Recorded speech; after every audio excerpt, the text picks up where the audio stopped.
Hi, everyone. Welcome to the first episode of 2026 of Convos with Sazón with yours truly, Cata Mejía. With me today is Gabriela Peralta. She is the social media manager for the Guggenheim Museum. How are you? Happy New Year, girl. Happy New Year. I'm doing so good. How are you? I'm so good. I'm so excited to kick off with you. I know. And to dive deep into all things at the intersection of your identity, the museum, and all things social media, you being a New Yorker, all the things. So to kick us off, I want to hear about you before your career came into the picture. You know, as you look back on your early years, at what point would you say you had your first interest in art or creativity and expression? And tell me more about that. Yeah, I want to say, you know, ever since I was super young, I was very much like a storyteller. I think whether it was with my grandparents at home, all of my family are just very much creatives. Like my grandfather was very much into, you know, the classic Colombiano vinyls, and like the music would always be on in the home.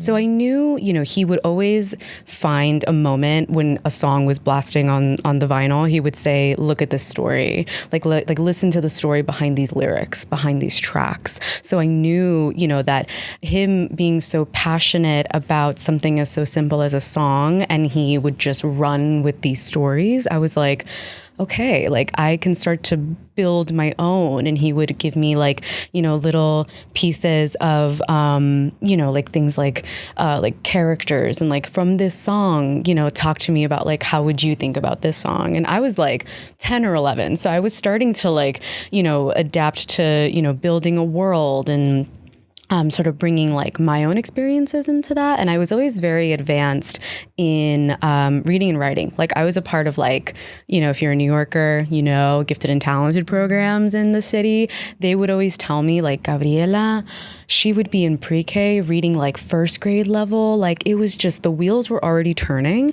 And I think it was very much in part to my grandfather, to my grandmother, that was like, you know, allowing me to really build. And like, they would never give me any limitations. Like they would always say, yeah, and so came in and just started flying. Tell us more. Like it was just allowing me to really build on, you know, my creativity, and like really teaching me that there is no bounds to your creativeness, that there's always different ways for you to bring, you know, a lesson into this. You know, and then of course growing up, classic, you know, Neoyorquina, Colombiana, you have consejos. You have all these little lessons that they've learned and that they instilled in me. So throughout these little, you know, fantastical stories, there would be a lesson learned in there. So then as I started to, you know, grow up and really think about what I wanted to do, I was like, I want to build on that. Like, I want to build on what they taught me. And, you know, how can I turn this into something that I feel like the joy in doing? I feel like there's a joy in creativity, and like really having very little to no limitations throughout the early years kind of instilled in me that like with the right, you know, capacities and circumstances and resources, there really is no limit to your creativity. Yeah. I love that. That's so beautiful. Also, as a fellow Colombiana, que orgullo that has been at such a forefront in your life. And I can totally relate. You know, some of the fondest memories that I have of my grandfather specifically is the storytelling. It's the quality time shared on the couch, for example. And he would tell me about his upbringing. You're like, wow, like this is beautiful, because those are the stories that, you know, when relevant, I will also pass down. How would you say that creativity evolved since those early years? So you mentioned, you know, its inception right through music and oral storytelling, but how would you say that evolved as you did getting older? Yeah, I think honestly, it just came in through my own lived experiences. I think being also the youngest child with an elder sister and like that relationship with my parents, I started to really, you know, think about how I wanted to be perceived in the world. I started to think about my individuality, what made me unique, sort of, you know, what made me stand out above everyone else. And I think what that was that capacity to, you know, continue to start building a narrative, because I went from like, for example, you know, going back to the example with my grandfather, like he would be like, okay, create this one story. And he would always stop and he wouldn't be like, okay, let's see what happens next. But then I would start to be the one that was like, I'm already halfway through this first story, but the wheels are already turning for part 2 and part 3 and part 4. So I was like, okay, I'm noticing that I'm starting to have these facets of myself. And then, you know, things like in high school, you know, presenting on things, you know, when we would have class projects, like I started to see these qualities of like, you know, wanting to see and do better and like what could come, and always, you know, be working on myself. So whenever, you know, for example, I had this like presentation in high school that ended up, you know, you naturally start to become the leader in all these things because I had this sort of plan. And I had to learn that, like, you know, I have this one viewpoint, but also allowing other viewpoints to come in. So I started to have that experience of like, okay, I have this sort of, you know, idea or visual of what I want this to be or this presentation to sort of be like, but I'm also working with a group. So how do I acknowledge their own viewpoints and bring their perspectives in so that this feels collaborative? So then I started to think, okay, I can bring in my own individual experience. That's a power in and of itself. So like, how do I, you know, bring that collaborative feeling in, but also advocate for my own vision and my own ideal? Because what I used to realize and what I learned was that to people please, I kind of dulled my story down. So being in that leader, the position, they're like, we turn to you. But then I was like, okay, well, I don't want them to feel like they're left out, or I don't want them to feel that, you know, I'm not listening to their perspective. So I'll dial down on what I'm doing so that they feel heard. So then I started to go through that experience. So like, it just ended up becoming this really interesting ripple effect that I think ended up sort of, I think, coming to a head when I got into college. So like I, you know, for example, too, like being with my sister, she and I were in elementary, middle school, and high school together. So I think, you know, going back to that note about individuality, I started to think about after high school, like, who am I outside of being, my sister's name is Cristina, outside of, you know, shout out to her, outside of being Cristina's sister. Cause that's how I started to see myself from other people as well. So they'd be like, okay, Gabriela goes to her own classes. Obviously she's her own person, but she's still like Cristina's sister. So I was like, okay, you know, I'm starting to put the pieces together, starting to, as I said, like think about how I wanted to be perceived in the world. And a lot of it, you know, comes from my own autonomy. Like I have control over how I want people to be, you know, perceived, how people should perceive me, and then the rest will be on their own accord and how they view me. So I have to really take control and really push that forward. So then once we both graduated high school, we were like, girl, different colleges. Like, we love each other. We obviously have such deep care, but, you know, she also felt like she wanted to be her own person as well. And really, college is those really true formative years. Like, I think high school is where you're still with like las amiguitas and whatever, but then college is really like when you kind of fly and you're like, okay, I'm commuting on my own. I'm starting to take classes really late. Like, you know, you have, and I'm very like super lucky that I had sort of like that pre-COVID college experience where I was like going to clubs and I was going to school events and stuff. So I was like, all right, I'm here on my own. This is how I want, you know, to be viewed. And that's where sort of all of that really came to play. Yeah. What did you decide to study in college? And does it have anything to do with what you do now in terms of artistically speaking and like that creative expression? Did that play a big factor in your decision making on what path to choose? Oh, 1,000%. When I, you know, graduated high school, I was like, okay, time to get into a career building mindset. Like of course you have all of these different perspectives once you graduate and they're like, you should be a doctor, you should be a lawyer, you should be something that's sustainable. But I didn't want to lose that creative spark. I knew what I wanted to be when I grew up was something that would allow me to endlessly create. Like I would always be creating. I thought that, you know, really my joy and where I would not really perceive it as work is when I had that creative spark. So I ended up applying to a bunch of different colleges, from anything from like criminal justice all the way to business school. And I ended up getting accepted to Baruch College. But I actually entered with a marketing major. And I was like, okay, marketing's cool. But it was interesting because Baruch at the time, and I don't know if they still do this, but you had to take sort of prerequisite courses. Yeah, like general education or something. Yeah, but it was all like mathematics based. And it was like accounting and micro and macro. And I was like, I am not strong in math. So I ended up switching my major 7 times within my first 2 years because I was like, I do not want to be in any of these math courses. So you started in marketing. Yeah. What else came after that? What 6 came after that? I got you. And I remember them so vividly because I remember sitting with the like student life officer and was like, can we just go through these one by one? And he was like, no. Mm-hmm. So it was literally business operations, entrepreneurship, business law, which I was like, okay, that was super out of left field. And then, oh my God, now I'm like blanking, but it was like operational marketing. Okay. And then I ended up choosing communications, but then it ended up being like crisis comms, like crisis communications. My master's was in that. Okay. Oh Interesting. my God. And then I was also just like, that's scary. So I, again, shout out to people who actually, as you do, are in crisis comms because that takes such a strong force. And then I ended up settling in within the communications major. They had sort of these 4 specific like specializations. And the newest one that was actually being made that semester that I joined was called Digital Communications and Culture. And I was like, this looks cool. And you don't have to take any math courses. You just take your liberal arts, you take like 1 calculus class, and then you're in. And then your last 2 years was more of that specialized major.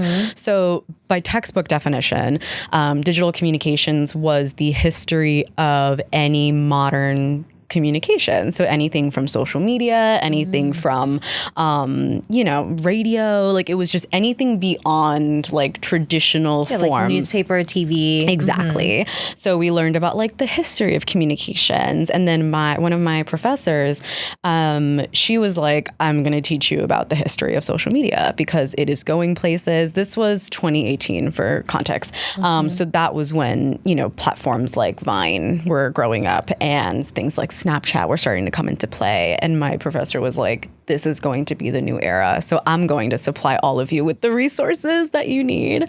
So then I remember I sat my freshman year and I was like, yeah, this is cool. And I think it was really interesting because I didn't think I was going to be in social. Like I thought it was actually, I think more towards the end of my sophomore going into junior year, I ended up figuring out what my minor was going to be. And then another new minor ended up coming into play, which was called New Media Arts. And New Media Arts was like this giant umbrella of like anything that wasn't traditional, like creative medium. So nothing like painting. It was actually things like animation and graphic design and then filmmaking, which ended up becoming sort of like my minor. So yeah. That's awesome. So you spoke earlier about kind of like the outside opinions of you should be a doctor, you should be a lawyer, the more traditional paths, right? And I can relate to that, not necessarily because I was on the receiving end of that, but culturally speaking and generationally speaking, there is a sense of expectation. Yeah. So when you finally landed on the path that you decided to take, how did your family react to that? Were they supportive? Yeah. Was there maybe some pushback? How did you face that? Yeah, I think overall they were very supportive and then they were very cautious. I think I felt that it was just more like, I remember my abuela being like, mijita, like, how is this going to like manifest for you? Like, how do you want this to be something that is sustainable? Like they were all, and I'm very lucky that, I have a family that was very supportive of that because I've, heard from other, friends of mine that they will just immediately like slash it down. They're like, nope, you're not going to get any money. This is not going to come out into a job for you. So initially, of course, like mis abuelos were like, absolutely, yes. And then, after after that initial excitement, they were just like, I think it always has to come up with a plan. And one of the things I remember telling specifically my parents too is that being a creative is that there is no plan. Like a lot of the stuff will come to you at 3 o'clock in the morning that like urges you to make, or like you're be in a role that it's never going to be a 9 to 5, capacity or a 9 to 5 job. And I think with the way back then they started to see how everything was really rapidly changing, like with the rise of social and with, what I was, being into as a young person, they started to kind of piece that together. And I think it clicked for them after I graduated that it was like, yeah, the way that we were thinking was not it, and then we have to adapt. So I think it was great that, in their mind, they were like, it's really great that Gabi is in this space where she can adapt and she loves what she's doing. So I think not necessarily pushback, but I think more just precaution. I think at the top of it all, which I think is always the intention with family, is that, they just want you to feel that you're no longer in that fight or flight mode that they were in, because they worked hard for exactly a reason. Exactly, because they all came to this country and sacrificed so much, so they just want to make sure that they also feel that we as the younger generation are also empowered and uplifted to have that freedom to do what we want to do. Because I think especially with my family, they always just want to make sure that I am always confident that I love doing what I'm doing, that I feel like I can grow in, the career that I would eventually settle in, and that most of all, that I'm just happy, that I'm just, being supported and being empowered in whatever job I ended up being at. And, that just, como siempre, soy feliz. Yes, es lo que importa, honestly, that you're happy. Yeah. At what point did the museum world enter the chat? And I'm particularly interested to know if, as a native New Yorker, did that influence your love and appreciation for museums? I mean, whether you're local, whether you live here or you come to New York, things that are mentioned among the top 10 things to do are museums like the Guggenheim and the Met and the MoMA. So talk about that. Yeah, I think honestly, you pinned it right on the head. It was my school trips. I remember my first ever trip to the Museum of Natural History was when I was like 8 years old. And that was when I fell in love with dinosaurs. I am a dinosaur girl. I have dinosaur tattoos. Like, it has become a part of me. If I really when you always get that question, like, if nothing was ever a limit, nothing was ever a factor, what would you really be? Paleontology. Ooh. That was it. I also watched Jurassic Park when I was 10, and that changed my life. And I was like, oh my God, dinosaurs are real. And I was like, okay, paleontology, this is going to be it. And then, I ended up becoming a part of the humanities program at my high school, which actually gave us free access to a lot of museums. So I ended up going to the Guggenheim. I ended up going to the Met. And I was like, oh my gosh, I can transport myself across time, across space, literally, with natural history, through these artworks that leave me feeling inspired, leave me feeling creative again. So I think I was always interested and I was always captivated by the idea that any single person that walks into any cultural space, whether you've been there for the first time or the millionth time, you will always leave that space with something new that you haven't heard before. And specifically with these larger institutions and their temporary exhibitions, you're seeing, all of these for such a short amount of time that it literally allows you to be immersed in that, and you're spending hours and I also, will give a shout out to my parents as well, because they were the ones that was like, at 9 a.m. on a Saturday morning, we're going to the zoo, or we're going to MoMA, or they were very adamant that having these institutions and having these spaces were going to be the ways that my sister and I would learn about the world. And they knew, they would always be the one to take us to Broadway shows, and they knew how important, as New Yorkers themselves, culture is, and learning about other cultures besides our own. And they are always super adaptable to that. And they're always the ones, even now we're all have my parents come to some exhibitions. My mom will always be like, claro que sí. And she'll come and she'll like make sure. And like, they're just always like, my parents are, and they're just endlessly curious people, which I'm very lucky to have because that influenced me. And every time I would come home from one of these school trips, they'd be like, tell me about your day. Like, tell me what you learned. And I'd be like, we learned about this like ancient Egyptian thing. And then we saw a T-Rex and I was like, oh my God. So it was always, that was where it started. And then, going up to where I was like thinking about how to make this a career, I ended up really leaning into the world of film. So I minored in film. I made my first sort of thesis short film, which is one of my favorite ones, Dear Soul. And once I came out of that, I was like, I think I want to do like filmmaking. And then I started to think about it and I was like, is this tangible? Like you hear everything about becoming a filmmaker and getting into Hollywood. And I was like, I don't really know if I'm really adept. Like I just didn't know if I was ready for that route. And then one of my mentors had told me that to look, outside of that industry, like video was coming up. So like there's so many different ways. And I was like, okay, so social media is a thing. Maybe I wanted to work at these companies. And she was like, think outside the tech industry. Like social media, you can do it for anything. You can do it for any brand.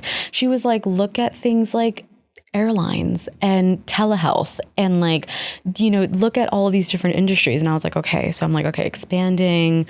I was like, museums and arts and culture. Oh my God. And like, that was when it clicked. So before I got into the museum space, I was actually doing beauty. I was doing product-based social media. And then I ended up getting into like Web3. Super random. Okay. I was just like, let me just dive. I was like using all my internship experience to being in all these different industries. But it was all about like using social media as a community builder.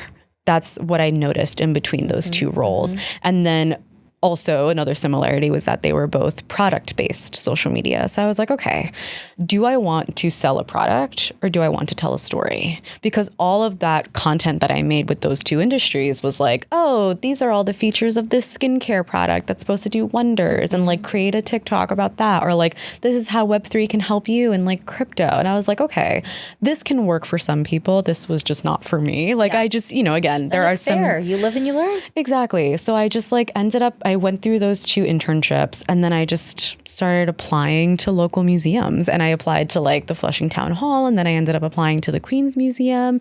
And that was super exciting because as someone who is from Queens and specifically from Flushing, I would walk to work every day, which was amazing in the summer and terrible in the winter, but it was amazing. But I also got to like learn about this really small institution and also build my own foundation there. So I think what was great about that role was that they didn't have any social media. Like they had sort of the content, but it was about building that strategy. And that team was very much like, we hired you for your creativity, and they saw what I was doing in all of these internships and sort of side projects that I've done. So they were like, we want to just see you build. And I took a lot of things under my wing and really like a lot of autonomy and allowed access. And I really showed through my role there how social media is not only about telling these stories, but really opening avenues and opening different ways for audiences to come in, new audiences, things like doing content in different languages, doing content, in things like ASL and like sign, like all these different things. So I started to really advocate for the power of social. And we can do all these things in real life and have these in-person experiences, but really social was where it was at. So then I just knew that the museum space was for me also because of the representation that was needed.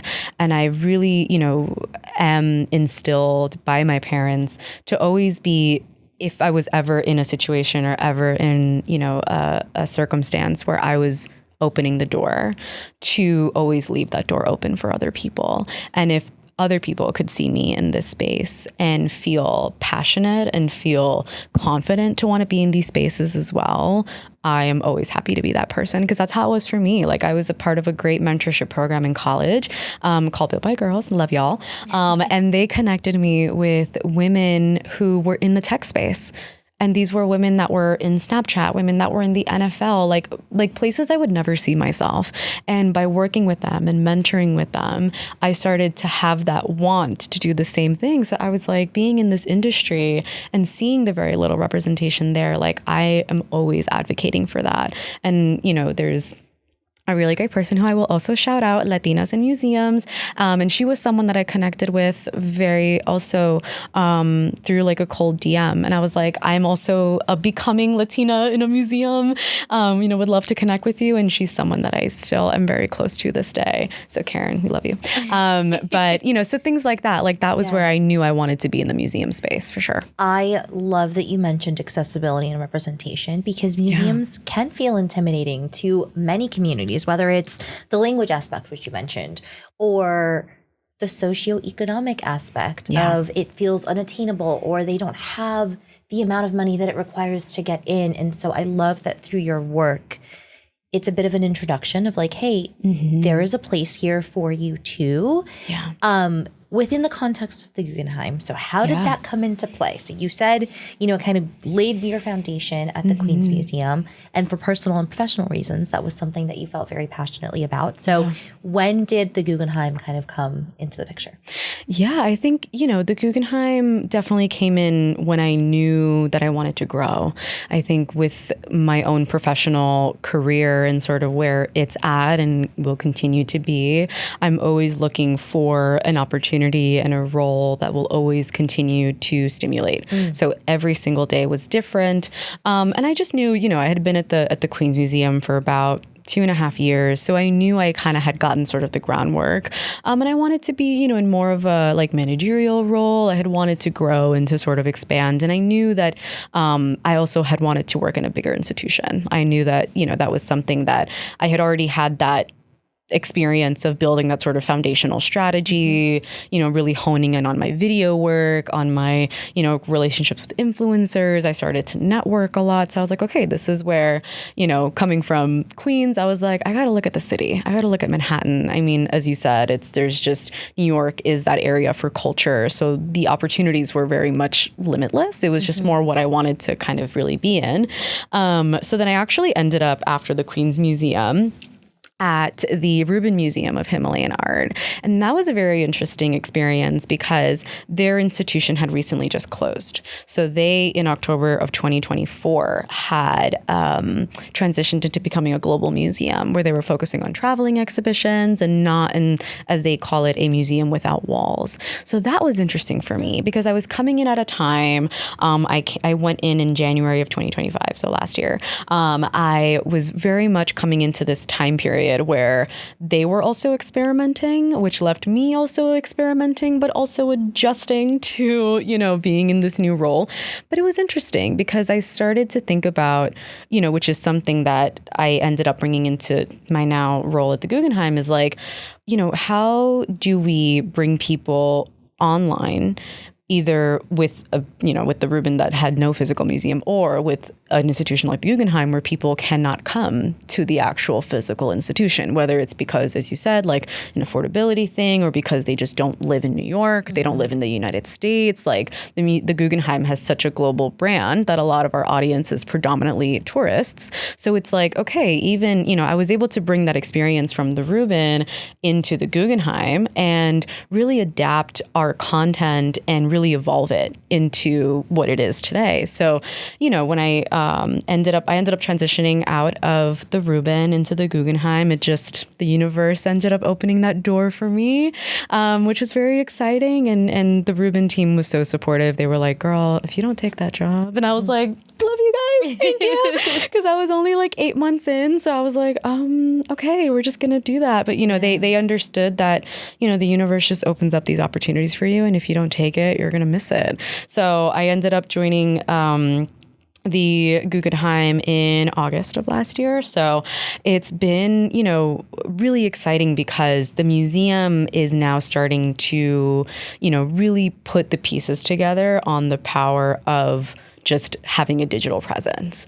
And it's exciting because the Guggenheim, has this history. It has this brand power. It is in the conversation of culture and museums in New York City and even, around the world with the institutions in Bilbao, Venice, and also Abu Dhabi, which is also in the works.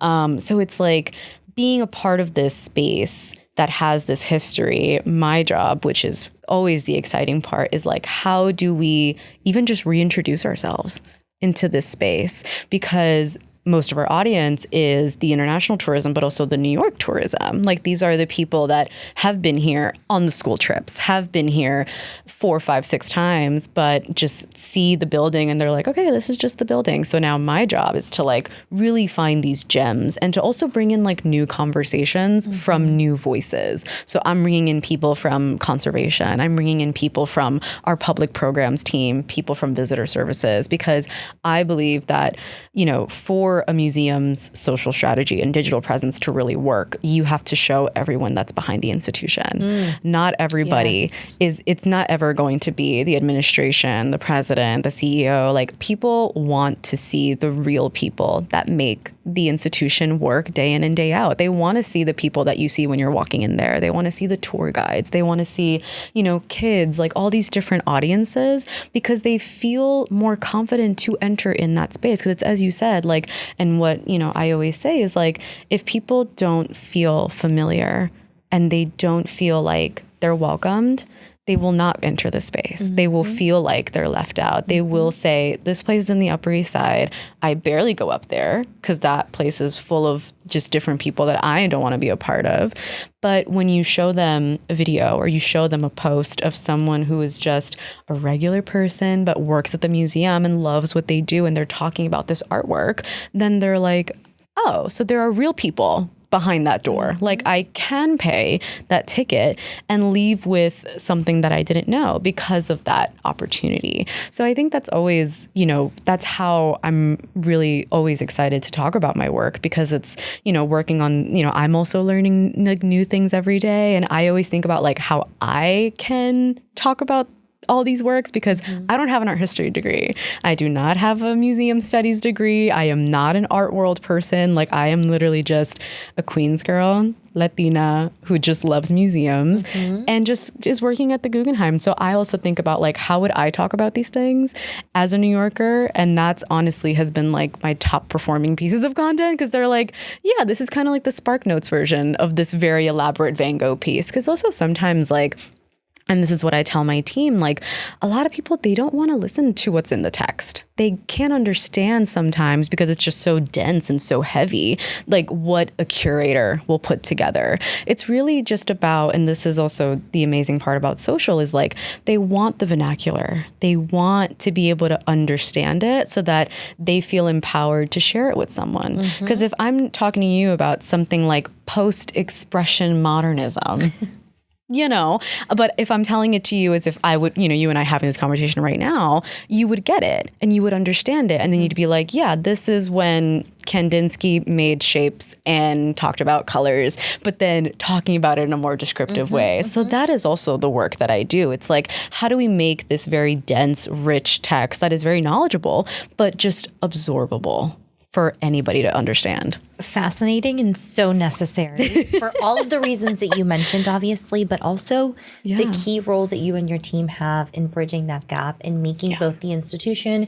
and everything that it stands for, as well as the works in it, feel more relatable, more attainable, more accessible, which is what you mentioned earlier. I'm curious to know what the experience of stepping into such a role of a world-renowned institution that already has a reputation was like when you balance the voice that has been established already and the reputation that it already has while introducing your new ideas. So how would you, first of all, describe the social identity of the Guggenheim? Like, what are you going for? What would you like people to take away from, like, if you could describe its personality, how would you describe it, for example? I think, it's such a good question, because I honestly feel that, and I'm so happy that also my team is super supportive of this, but it really is just like, we want, and we are always, able to with the work that we share is just bringing it as a New Yorker. I think the Guggenheim is a New Yorker, and there's different ways that a lot of our content brings that into conversation. Like I think one of our, top performing posts that we shared last year was for the New York City Marathon. And I shared that piece because I knew as a longtime watcher of said New York City Marathon, that the marathon passes in front of the museum. So I was like, okay, how can we also be in the conversation? And that's what I always try to go for, is that how can we try to be in the conversation of culture, so that when people think about where can I go to visit a museum in New York City, we are always on that list. We are always on that list with the Met, with MoMA, because I always like to think too that, because as what we've said is that museums are such an integral part of New York City, and already balancing that history as well. Like there is that equilibrium that we have to find, where like, how can we acknowledge this history, but also bring it into the present by continuing to be in the conversation with New York things that are happening, with US things that are happening, and align it to things like our collection, things like our exhibitions coming out, but then also just the building itself as an icon, because she is the icon and she is the moment. So it's like things like that. So I think it's interesting because like my definition of a New Yorker is really just also someone who has just a passion for the city that they're in. And I think one of the integral parts of the museum, which is something that, we always acknowledge, and I'm really happy that also even when I joined, they acknowledged, is that New York is a part of the Guggenheim. New York is integral to the Guggenheim. Like even the history of the architecture, the fact that they chose that spot in the Upper East Side, the fact that it's part of Museum Mile, which is like all of these other institutions, like there is that community there. So that was really like the social identity that the team, when I joined, was starting to push forward. So I came really at like the perfect time, because that's also what I wanted to bring with my own role. I was like, the Guggenheim has that capacity to continue to reinvent itself. Like we go through phases, just like a New Yorker goes through phases. So it's like, that is where we bring in that personality.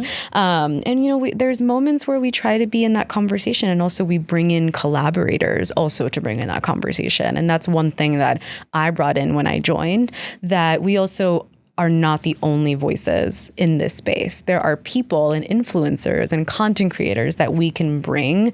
There's media outlets that we can bring, so that it's a collaborative voice. Because I think one of the things that I noticed before I joined, when I was like looking at the Instagram pages, and I was like, okay, like how are we giving online? Like what is our thing? And I think it was interesting because we were sort of positioning, or what I took it as, is that the Guggenheim was positioning itself as like the singular voice. That like anything related to the building, or, when it was something that we could have more voices in, we ended up being like the soul, and ended up being very like brandy. So it was like, oh yeah, we're the Guggenheim. But then it's like, who are these people? Because like behind the name, exactly, on the ground, and like talking to these people and getting behind the scenes, or like just answering even like curious questions that the audience has. And like there is, and what we're doing now is like opening that lens to things like behind the scenes. Like what does it take for an artwork to get reconserved? Like how do we transfer a work from another institution to the one in New York? Like I think of a really great example for a show that came out in October of last year, Robert Rauschenberg. We had this 22-foot long piece travel from Guggenheim Bilbao all the way to New York. It was the first time it was going to be in New York in 25 years. So my team and I were like, this is amazing to capture, because we always get these questions. And it also was about like listening to our community, like people that would comment things under like a post about an artwork and being like, this work is from 1782. Like, how do you guys make this look good so that it's on view? So a lot of the questions when we saw that this piece was coming in from Bilbao, all the way to New York, the first time in 25 years, we were like, this is a great behind the scenes moment. So we coordinated with the team. We got them to capture some stuff. Like we got them to capture, sort of the like unrolling of the piece, because it was in storage. So like we were answering these questions that our community had. So that was where, I started to build that part of the content strategy with the team. And they've always had that. It was just more like, how do we hone it to really be like a social native story? Because when, and this is still rings true now, but it's like people can tell when it's not meant for TikTok or when it's not meant for social media. This was something that we clearly repurposed and we just shared it as is. But I came in with the experience and, more of the technical stuff to like shoot something vertical, shoot something so that it felt very intentional. For transitions. Exactly. Smooth, high quality. Yep. And a lot of my film experience also helped with that too. Cause I was like, again, even going back to like my roots, I'm like, I'm telling the story, but now I'm like, what's next? Where is that narrative? So we're like, okay, we start filming in Bilbao, and then it's like we get a shot of it going into the truck, and then it goes onto the plane, and it was like I was already thinking 2 steps forward. Yeah. So there's been so many moments in this role, which I'm very happy to see, where I'm tapping into everything that I've learned thus far. So it's been really just very exciting. I love that. What would you say makes the Guggenheim as an institution so unique and distinct, and how do you find ways in everything that you do to showcase that, even if it's in a small capacity? Like, what's the through line between the storytelling that you do on behalf of the institution? Yeah, I think, one of the main through lines I would say is definitely the architecture. I mean, it started off as these 3 people, Guggenheim, also the original, one of the original directors, Hilary Bay and Frank Lloyd Wright, all the way back in like 1959. And they were just thinking about, how do we bring in a lot of, the artworks of the time that were very much, not your traditional artworks. Like these were, works like Kandinsky that were just like circles and squares. Like they didn't have any direct meaning. It's not like, a Picasso, or it's not like, a Michelangelo where you see a figure. Like these were just shapes. And it was that time where people were starting to see like, oh, this could also be art. Like not everything that has a body in it is just like this painting or this artwork. So I think that was where that trio of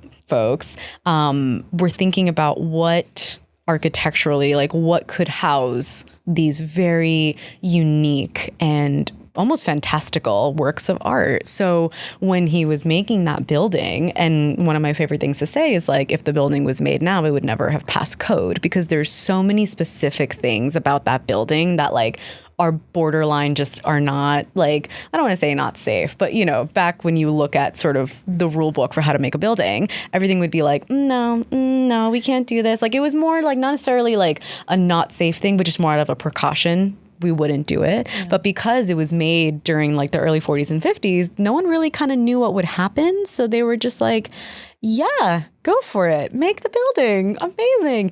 And even, I was learning a little bit recently about, there were plans for like a glass elevator that would take you up and down. Like there were plans for all these different things. And it's so interesting because when you go to the museum, like we don't really have any like walls. Like when you go through the rotunda, it's just this like one giant ramp. And that's one of the things that I love the most. I haven't been in a while, so I will definitely be visiting soon. But it's so easy to navigate. Like, there's a starting point, there's an end point if you want to start at the top or at the bottom, and then just work your way up. You eventually know you're not going to miss anything in the process. Exactly. Which I love.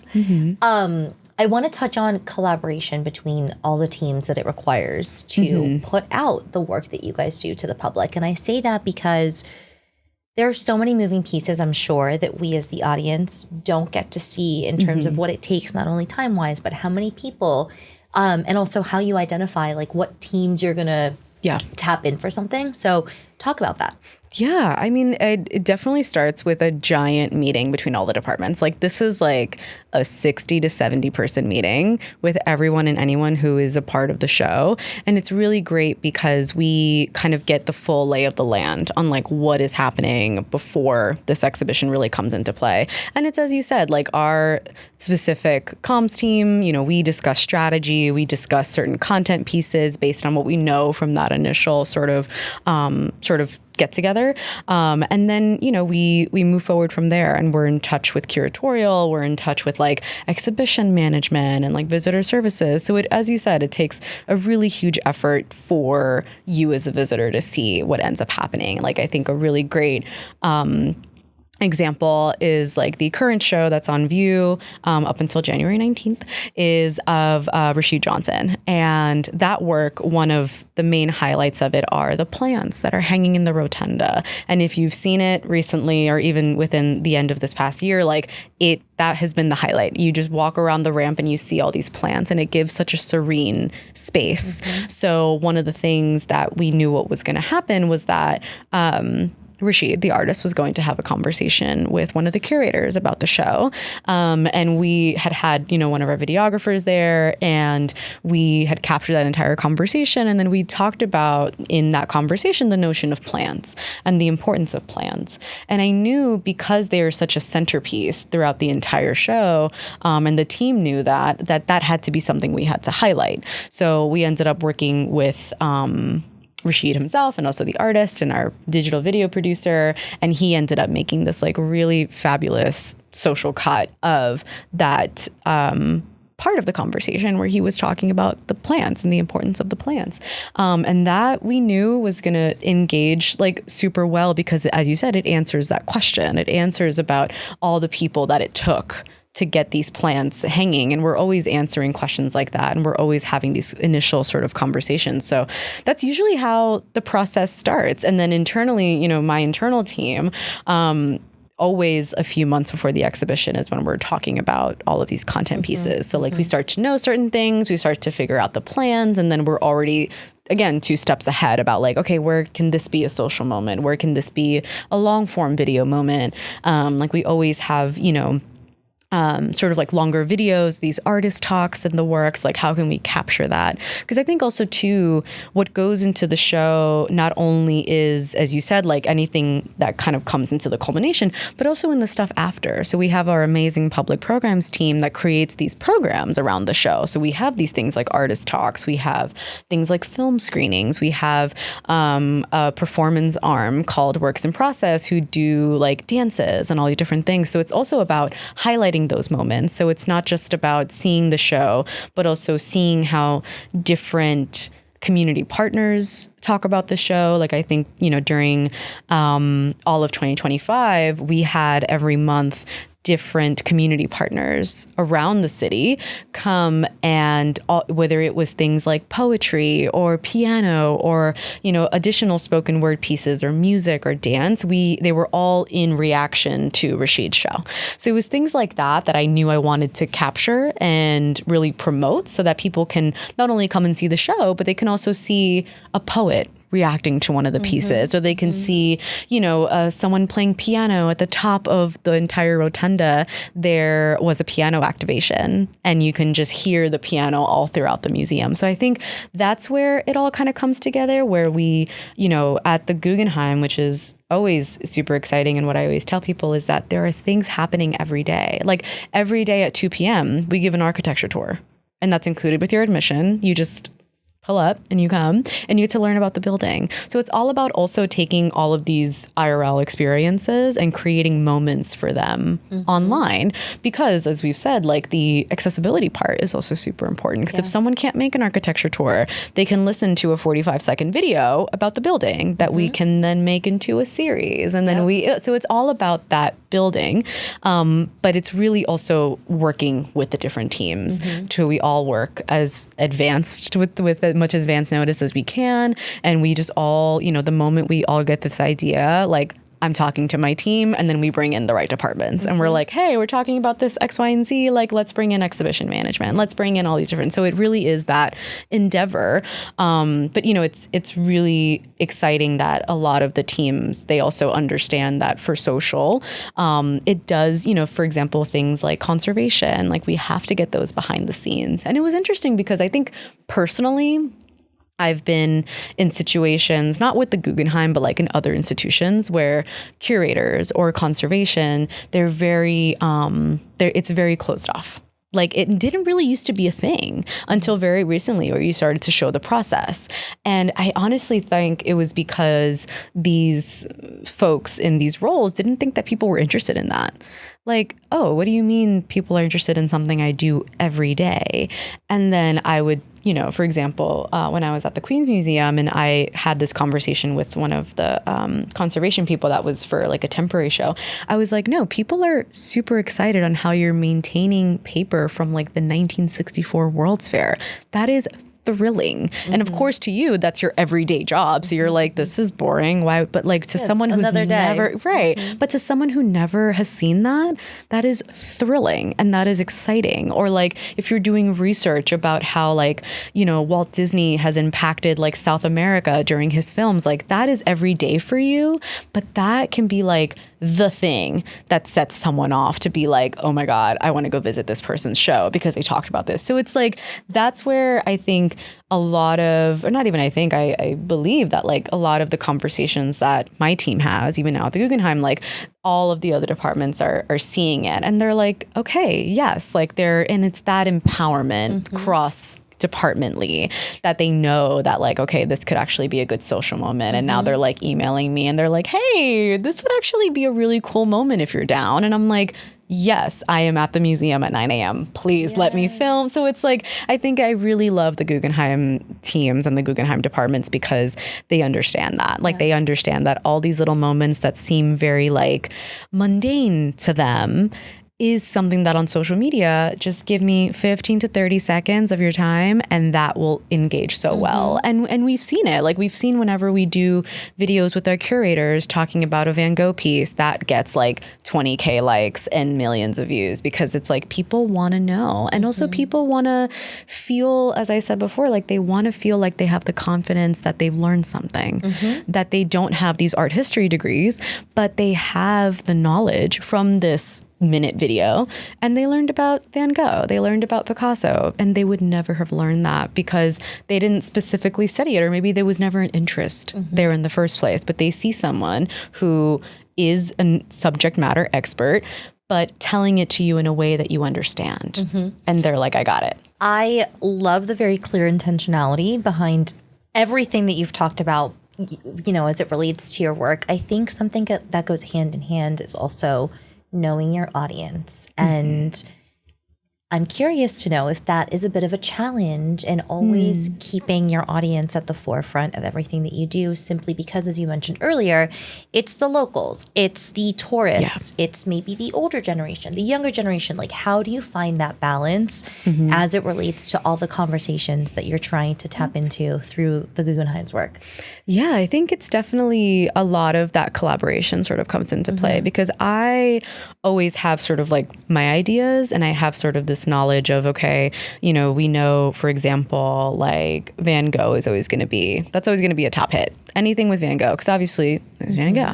But it's all about like, how do you take this sort of big idea and then sort of funnel it? Because even with audiences, another thing that I also have to think about is platforms. So every different platform has a different strategy. So my role, not only as just managing the type of content that goes out, is really also about, you know, talking how to adapt and how to look at, you know, what is a 60-second video on Instagram maybe needs to be a 3-minute video for TikTok, or what is a 3-minute video for TikTok needs to be like an 150-character tweet. Like it's, you know, it's all these little things. So working collaboratively with my team and seeing what has been done historically, because they also have the knowledge of like what's been done in the past, and then how can we switch it up? Or even sometimes too, like how can we repurpose? Repurposing is absolutely critical in social media. It is a lot of creative work and also can sometimes very much lead to burnout very quickly if you are always focusing on the emphasis of creating new things every day, because that is like, it's the brain and the brain gets tired. So it's all about how to work smarter, not harder. And that's how I lean on my team, where I'm like, I have this idea. We have all these different audiences. We have 6 platforms that I create content for. So it's how do we take this and then separate this out and make it feel like intentional for every platform, because all of what these algorithms are prioritizing is content that the algorithm thinks you made for that platform. So they don't want a repurposed, like, I downloaded this TikTok video and I posted it as Reels, because you can see the logo and they will actually deprioritize it on their algorithm. Like, they want to know that you exclusively made this video for them. So that's also the same thing with audiences. Like, they want to feel that you made this content for them. So that's where I sort of find these different mediums. So if I knew that this Van Gogh piece is going to do very well, I can divide this up into 4 different posts and create it 4 different ways. I can do just sharing the artwork and doing a little caption about it. That's more educational, more formal. And then I can do a video with the voiceover talking about a detail in that work. So then you start to build that narrative and really lean into what different audiences would like. And then I do a version for kids, and then I do a version in Spanish. So you start to like answer all of these questions and also think about all the different stakeholders in a content piece, right? And that's how you find sort of like that happy medium. I love.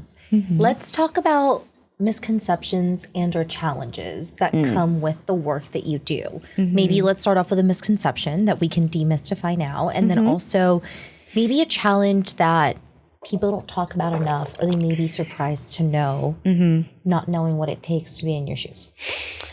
There's so many. Oh my gosh. I think a misconception is that making a social media post is very easy. And it's not. It's not something I can do within 24 hours unless I'm like fully grinding and have all sort of the assets and resources that I need. And it really is, people, are like, why isn't this viral? Why can't you just make something very quickly and just share it? Or like, why didn't this perform well? And it's like, I also don't have control over the platforms. Like, I don't have control over this landscape. I create the content, I get, round it off for approval. And then once it goes live, like, it's in the hands of the algorithm. So it's very interesting because a lot of, different people will be like, oh, well, you have this calendar and you just post, right? And it's like, no, you have to have all of the different assets. You have to have the story. It's not necessarily, okay, today's a Tuesday, like, what am I going to post today? Like, I plan all of the content in advance. Like, I am planning out 2 to 3 weeks in advance. So everything that you're seeing day to day, I did that at the start of the month. So it's like I work ahead because there's so many different things that I also get pulled for. If an influencer wants to come, I give them a tour of the space. If we're doing something together, I have to go shoot with them. Things like, our larger events, we have, our for example, like our gala, like I have to be on site for that, so like things like that. It's not necessarily just maintaining all the social platforms. Like, I'm doing live stories. I'm doing, if something really quickly has to happen, for example, in December of last year, we had the architect Frank Gehry pass away. And he was an important part of the Guggenheim family because he was the architect for Guggenheim Bilbao. He made Guggenheim Bilbao, and he also was the main architect for Guggenheim Abu Dhabi. So that happened, of course, very last minute. I'm immediately looped in with my head of marketing and also my head of PR, and we're talking about a social caption and we're talking about a story. I have to bump my calendar down a few days because I have to bump this up because we're getting word from our executive director that she wants to post something within the next 40 minutes. So it's like things like that I have to always be really on call for. If something happens during the weekend, I have to be locked in. And like leave room for those in the moment, last Exactly. minute. Yeah. And all of these like longer video narratives, all of those have to be built out because I'm meeting with conservation, we're filming, we're editing, like all of that has to happen. So when folks come and tell me like, oh, but you can just make something, right? I was like, no, I cannot. No, I cannot. So that's definitely a misconception that I believe now as people are starting to see my work and as social media and careers in social media are continuing to flourish, they are starting to see that because, we've all probably seen, at least my feed is, they're like, oh, a social media manager is not just a manager. We are also a content creator. We are also a social data listener. A creative director. Yup. Me and analytics, like the numbers, I have to create analytical reports every quarter and share it with my team so we can see what's working, what's not working. Because also our content strategy isn't firm. It's a living document. Like there are things that I have tweaked and edited since when I started that were like, oh, it's been 4 months, 5 months. We are not doing that anymore. We're doing something else because that is the nature of social media. It's an ever-changing landscape that new things will come and there'll be a trend and then they'll die. And then you're just like, all right, I guess we're not doing that anymore. And you always have to be adapt. Or if there's conversations, things that happen in pop culture that I know the museum as an institution can be a part of, we can always try to do that. And I think a great example, which was very interesting, and I was like, my first time really having a post kind of go like semi-viral was last year when Pantone announced their color of the year. And their color of the year was white. And I was like, okay, cool. But it looks so similar to Guggenheim white. And I was on the phone with my boss. We were having our like team check-in and she just sends me like, hey, so Pantone announced our color of the year and it looks like really close to our building. Should we try it?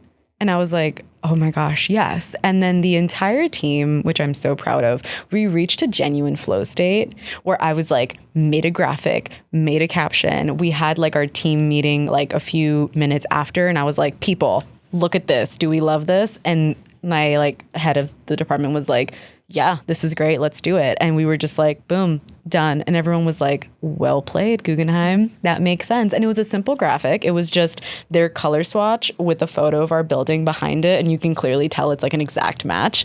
And we were like, is this color about us? Like, oh my God. So it was like, little things like that. And I'm really happy that our team understands too that like social is fast. If you want to be part of those conversations like Pantone, it was trending for like 2, 3, 4 days and then just went off because the news was already old. So I was like, this is how we got into the conversation. So then for that sort of in-feed post, we just shared like a bubble emoji.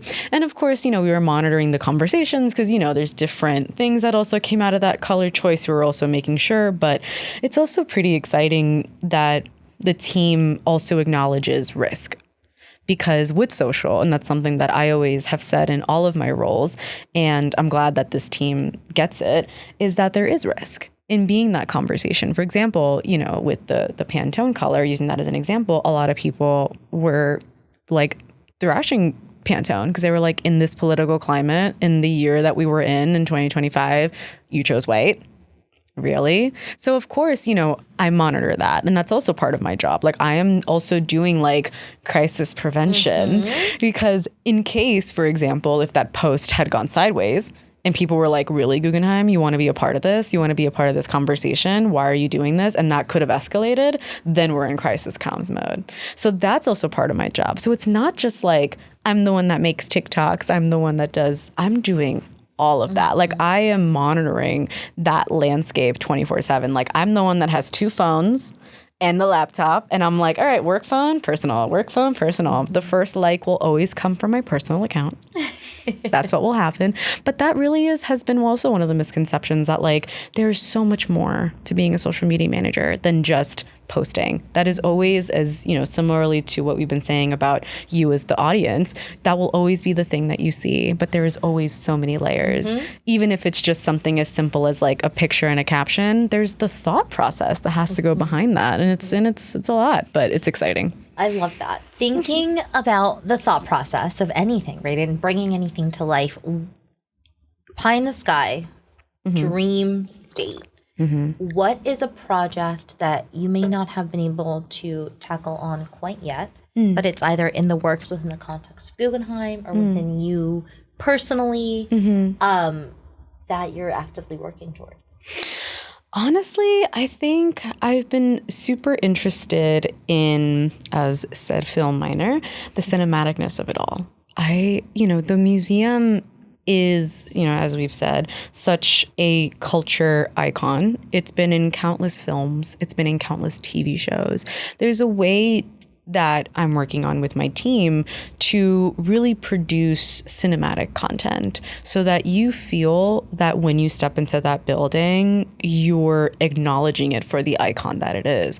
Because I'm sure, your usual tourist or a usual visitor, they know it as like, okay, yeah, the Guggenheim. But it's like you're walking into decades of history. And how do we activate that the moment you step on site? You do that through your digital presence, because people are looking at TikToks, they're looking at social posts, they're looking at something that they saw online. So you start to build up, honestly, like FOMO online, so that people can be like, oh no, I'm missing something if I'm not at the Guggenheim. And also it's just so interesting with the museum is that there's different also additional like industries and culture points that we can tap into. Like I'm tapping into things like sports with the marathon. I'm tapping into things like pop culture. Last year we made something related to like Wicked. We tapped into film. So there's like ways that I'm bringing in all these different industries and continuing to pull us into the conversation, but then also recording and sharing this content in that cinematic way. And that is what I'm excited for, because I'm really bridging the two parts of me, like the filmmaker side of me that is like making all these like dramatic trailers or like dramatic clips, and then also talking about the museum. Like there's all these different initiatives that our different teams are working on just about the museum and about the history, and then how we're tying it to, our contemporary exhibitions. And there's that bridge in between. And there really is that sort of cinematic lens that social media can really be a driver towards, because social is really evolving to that moment in time where like, and I was just having a conversation about this like literally today, but they were saying that, initially it used to be just a teaser. Just give us like a little teaser and we'll feel like we want to go. But now people want the whole story. They want the whole thing, so that when they go to this place, they can be like, I saw this whole thing, but now I'm going to see it in person so I can really experience it. So how do we build that narrative online? For example, like a conservation story, or like, getting a really large piece into the museum. How did we do that? So that when people go see it, they're not having to, maybe in their minds, like waste time trying to learn. They already came in with something, and then they can be like, wow, I saw this in person, or like, wow, I learned about this and I'm going to fly to New York to go see this in person. And it's also about connecting the constellation. So I think one of the things that the institution is always excited about, and what I'm always excited about, is talking about what's happening in our sister museums, like things that are happening in Bilbao, things that are happening in Venice, like things that are, as I said before with the example with Barge, like the fact that was an interconstellation effort. Like we communicated with that team and we got them, to come over. So it's like even highlighting those narratives and really cementing the institution, not just as a New York one, but as a global one. Because it truly is. Like we're in these 4 parts of the world and always growing more. And we're bringing in new artists. Like we're bringing in artists that are, when either it's their first ever museum show or it's their first one in like 25 years. Like we're bringing in all these conversations. So social media really is that moment, because, for example, another one I'll tell is for a show that we had in November called Gabrielle Munter. We had one that it was her first ever museum show. And she was an artist and photographer based in Germany. And she was actually in the Kandinsky circle, but very much overlooked because she was a woman.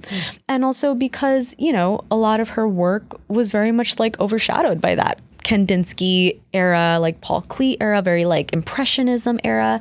So the exhibition that we had at the Guggenheim was all about her photography and also her paintings. And I love the story about her photography because she bought her own camera when she was, I think, like 20 or 21, I could be wrong, but around that young age.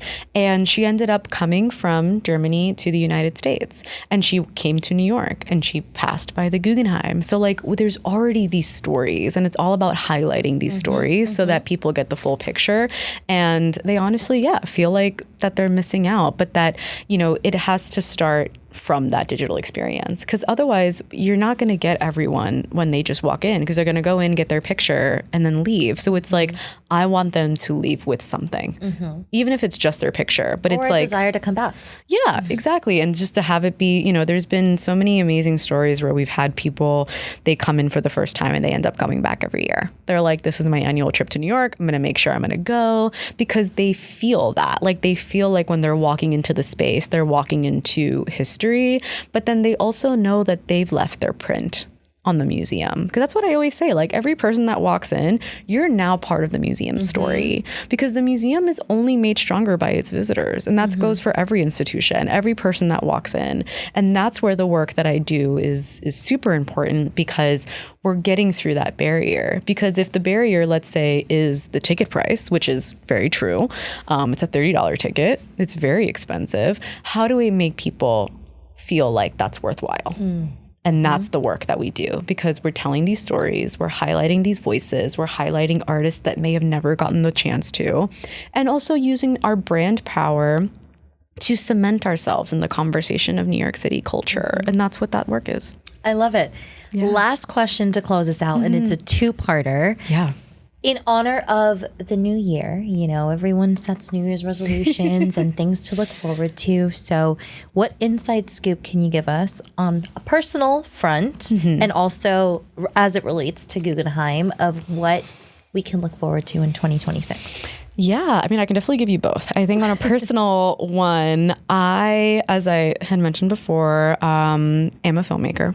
And I, after sharing my short film back in 2022, the people, my film people, were always asking me, you know, like, what's next?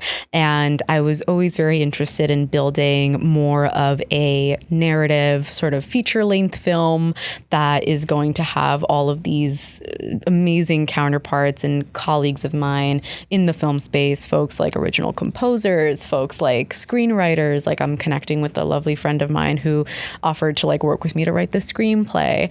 So that's been in the works for about, oh my gosh, I think like almost 3.5 years now. Wow. Like now 2026 will make it 4 years. So I'm excited to say that the film will be coming out end of this year. And I'm so excited. And it's so fun.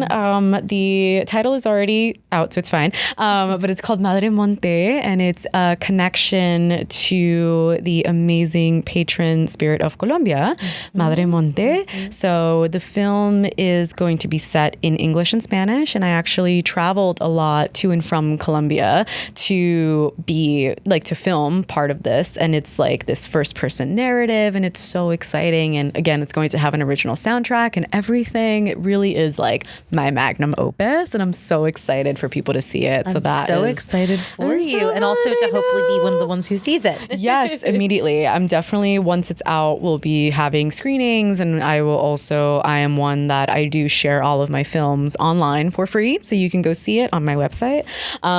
So that is sort of the personal one. And then honestly, on the Guggenheim front, we have an exciting season ahead. We have 3 amazing shows coming out within this year. We have an amazing artist, Carol Beauvais.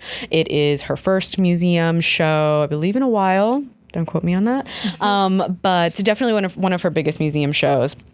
And it's going to take through all the rotunda. It's very like things like architecture, you know, all of that, and really building on the narrative of the building itself, for lack of a better word. But there's that. That's going to be out in March of this year. And then we're going to head into June for our Guggenheim Pop Show. So we're taking pop art in its new amazing form. The 60s, all of that. We are in that era. And then finally, we'll be rounding out the year for Taryn's Simon, and that's so exciting. I believe hers is coming out in the fall. Taryn Simon is going to be presenting never before seen, never before conceptualized work that is made exclusively for the Guggenheim. What a year. And we are only just getting started. I know, there's so much for. Please keep an eye out at Guggenheim for any and all updates, and also check out the website for any more information. Absolutely. Well, listen, it has been lovely to sit down with you. Qué orgullo. No solamente tener una latina, pero tener una colombiana at such an iconic institution doing what I believe to be groundbreaking work. So thank you for letting us kind of like in behind the scenes into your creative vision and just your path. I'm excited to continue to follow along. You have a supporter in me. Acá estás en tu casa. Gracias. And only ever wishing you the very best. Yeah, thank you so much for having me. You continue to navigate the world. Amazing. Thank you so much for having me. Thank you for coming, and thank you all for listening and watching. Until next time.